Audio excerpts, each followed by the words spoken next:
This is the Miss Volfie from our half-acre homestead. Here is a how does it video on Skylights.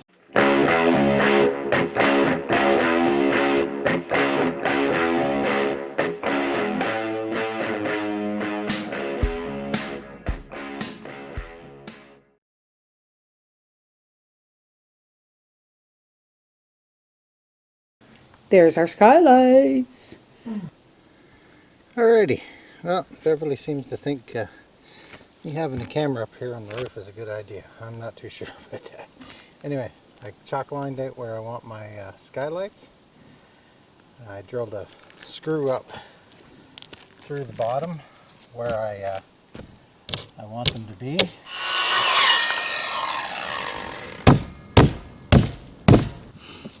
Worked very well.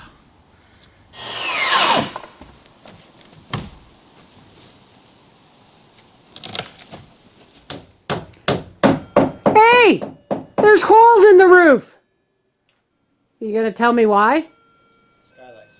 Alrighty, well, we built the curb on the ground to the specifications of the manufacturer for our skylights.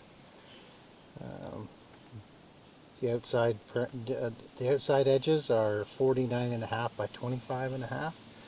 Pretty simple, straightforward. They fit in between on the studs.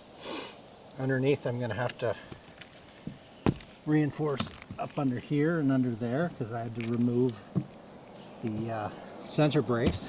I'll just put one up there, one down there, and yeah, pretty straightforward, simple. And then the ceiling and the ice and weather shield and all that fun stuff, we'll start doing that as soon as I get the other curb screwed in there, and we'll go from there.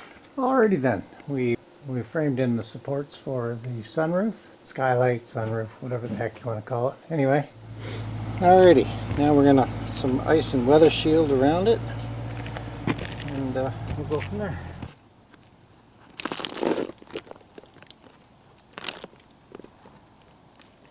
Alrighty, well, this morning I came up and I got my ice and water shield, which they call starter strip.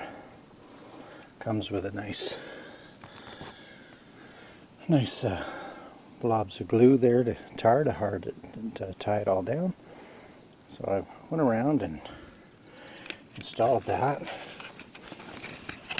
You can see here that I've folded it over on each other. It sticks real nice. I'm going to put a little silicone in here before I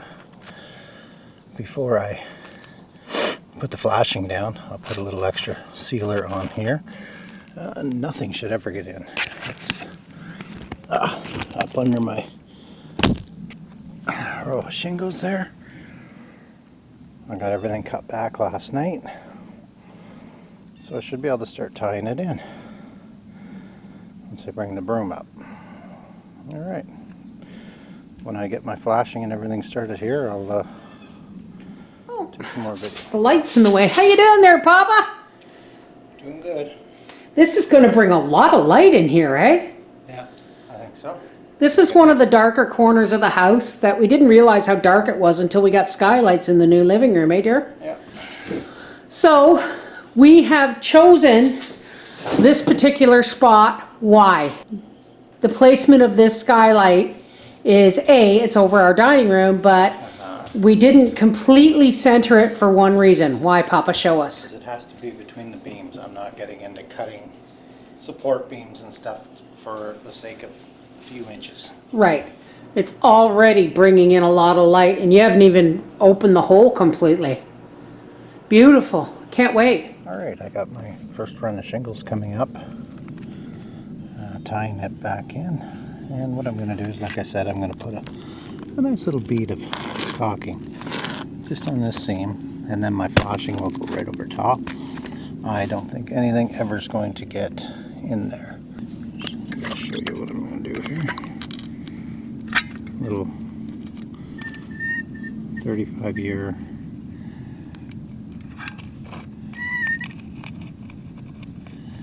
just going to run a bead around there, a little bit around there, and run some up there. And then the step flashing will.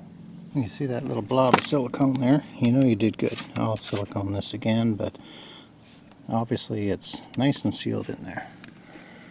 Cool. Alrighty. Well, here we are going shingle, flashing, shingle, all the way up. Pretty simple once you get rolling. And you want to keep your next one up just above the glue line, so your shingle will have somewhere to stick when you set it down and it heats up. Alright, that's pretty much it, all the way up. I got the bottom piece of flashing all in there. Silicone the crap out of it, and should be a thing of beauties. Alright, now this top one I brought right up and around. I cut it, and I'm just gonna bend that around. See that? Bend that around. Put another bead of caulking in here, and then when the top flashing goes on, it'll wrap around here. I'll show you that when I get there. And there you have it. I got my flashing up under that shingle, and I sealed this corner again. It's sealer underneath, sealer on top, and then I'll carry on with my shingle across the top, and then I'll seal down all the edges. I don't think water's ever going to get in there in a million years. And there you have it. Last row of shingles in, nailed down there.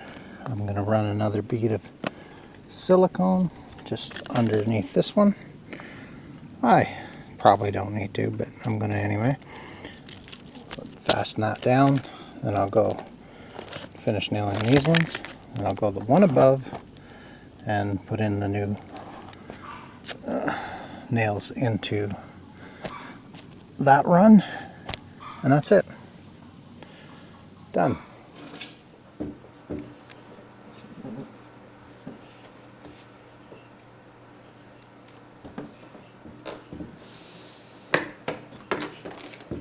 Well, and there's the last skylight in place. I still got to screw them down, but I'll finish that this weekend. I got a few things I got to tidy up. I'm gonna finish doing the hips on that section of the roof. But these are all in place and sealed up nicely. I gotta do the trim at the top. I just got last coat of primer on that one. And there's the two over there, chimney in place, all sealed up. Good view from over here. There's the three of them. And I think I'm going to be putting in another one in between that space there by the chimney and that, just for aesthetics. More light's good. And I'm going to put one in below the solar panels on this side into the kitchen. But I'll be doing that not till the spring. Anyway, there's the old barn, the pool. Anyway, skylight's done. And I like them. That's the dining room.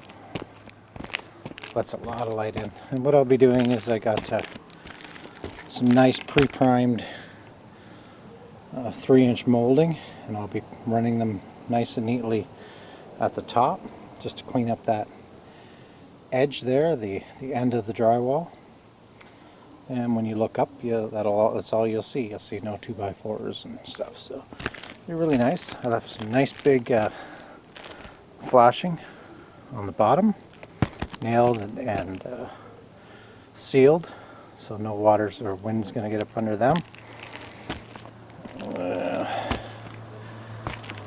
Same as my my other two. And that's just about a wrap for up here. Into the dimmest, or what was the dimmest corner of the house, which was my sitting room. The only thing he wants to do now is to put some moldings around the top of the drywall, because he doesn't like how you can see the nails at the top and the wood.